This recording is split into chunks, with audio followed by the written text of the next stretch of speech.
So in question number 29, the car is moving a circular path and it's moving with a speed v, and this v is given as 36 kilometer per hour.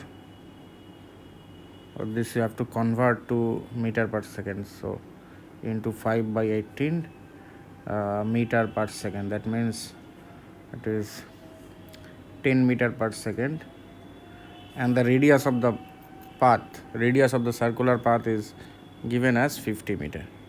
And the small block, this green colored small block, has mass m equal to 100 gram, so it's 0.1 kg, and the coefficient of friction between block and the plate, that means this surface, so mu is equal to 0.58. 0.58 means it's actually root 3 by 1 by root 3, I guess, right? Okay, let's see. 0.58, let it be. Let's see. In part A, we have been asked to find out the normal contact force exerted by plate on the block. So this is the plate actually, and the green one is the block. So let's solve it from the frame of the car. So here the centrifugal force from the frame of the car, the centrifugal force outward is this m v square by r, and actually from frame of the car the block is at rest, so this normal reaction between plate and the block is equal to mv square by r, and that will come out to be 0.2 Newton. Now part B.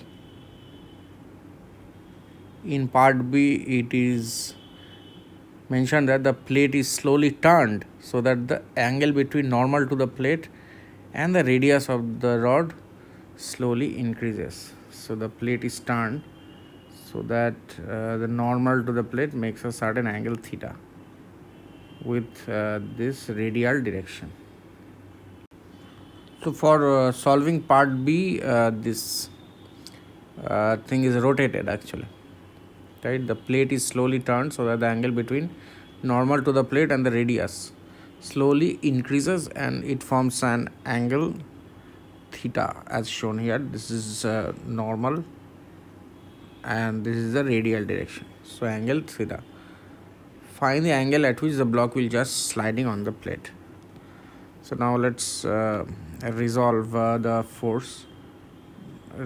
centrifugal force. This is mv square by r times cosine theta, and parallel to the plate this will be the sine component, so mv square by r times sine theta,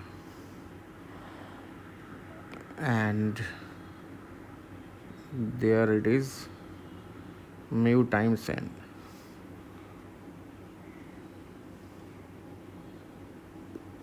It is just on the verge of sliding, so it is mu times n.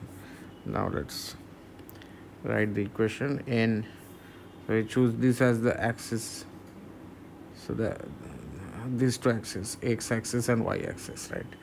So along the y axis, n is equal to mv square by r times cos theta, and for the x axis this mu n is equal to mv square by r times sine theta. So if you divide the equations, you get mu is equal to tan of theta.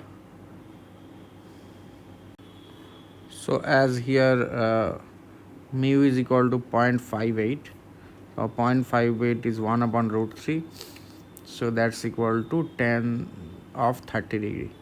So therefore theta is equal to 30 degree.